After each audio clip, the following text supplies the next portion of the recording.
Hello everybody, this is WarriorDan, and today as you can see we're talking about Invasion 2037. Invasion 2037 is a relatively obscure survival horror early access game, one that first appeared on Steam last month on November 5th. When I first looked at footage from Invasion 2037, as I'm prone to do when deliberating whether or not to make a video on any certain game, I came away with the impression that it looked like a really bad game. But as someone who's also fairly enthusiastic when it comes to reviewing quote-unquote bad games, I said to hell with it, we're going to do a video on it anyway. Well, after playing it for about an hour or two in order to get a general impression, my initial takeaway was it actually isn't all that bad. Granted, I'm not proposing that Invasion 2037 came anywhere close to being considered a fully functioning, high-quality game. It definitely has its problems, and many of them, but it's not without a few merits and redeeming factors as well. Firstly, I have to address my number one problem with the game. The keyboard controls are terrible. Plus, for whatever reason, when taking it upon yourself to rebind keys in the options menu, something that the game does allow, there is no restore to default option if you somehow get in over your head and mess something up. I did this and accidentally somehow disabled my character from looking left or right using the mouse. I spent minutes trying to undo this without any success and ultimately resorted to playing the game on controller instead. What's interesting is the game actually played out much better on a controller than it ever did on keyboard. It's like the developer designed the game with controller support being the preferred way to play, which is admittedly possible, although given that most PC players don't choose to play with a controller by default, this is not a design choice I would recommend to any aspiring creators.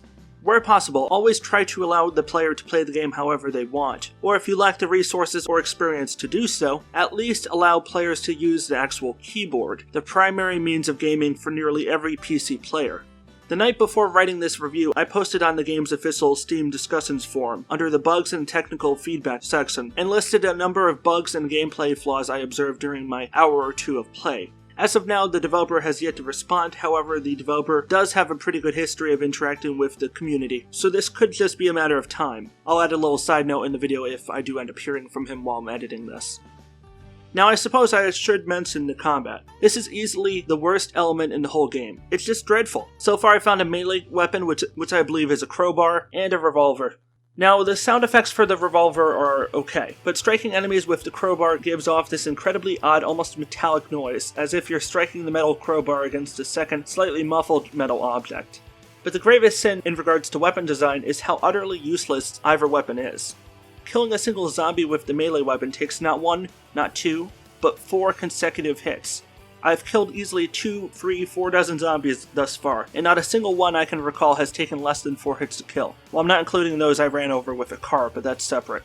I understand as a developer you don't want enemies to be too easy or too hard to kill, but making literally every enemy have equal health to one another completely kills the immersion factor, and also reduces player creativity. If such simple modifiers like allowing players to stealth kill enemies, or add one more critical damage hitbox randomly to each zombie, let's say every zombie has an unlisted weakness in their hand, their chest, their legs, etc. Not telling the player where this weakness is, but allow them to unintentionally exploit it in combat would add a bit of randomized variety to the otherwise dull combat experience. Or if you want an easier solution, add more special infected type enemies, as in special elite enemies that have different health and stamina standards than a normal zombie, and may also possess different attack abilities that make them a unique danger to the human player. Now, I'll get back to this later, but the developer did say in their roadmap on the Steam page that they do plan to add special infected types, so credit to him or her.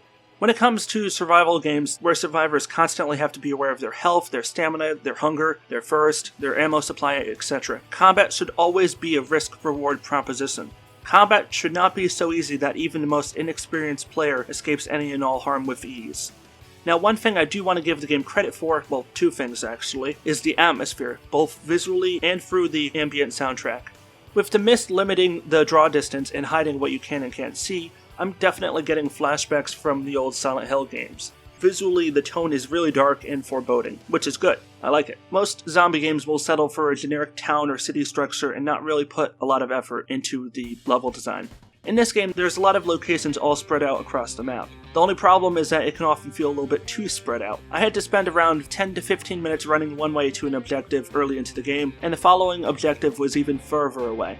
I like having a large map full of explorable locations, but I would honestly prefer shrinking the distance between objectives by about half. It just gets a bit ridiculous, even when you have a car to drive you. It still feels like a bit too much. either shrink the size of the map or just add more buildings and points of interest, and rework the story objectives in order to minimize the excessively long travel time.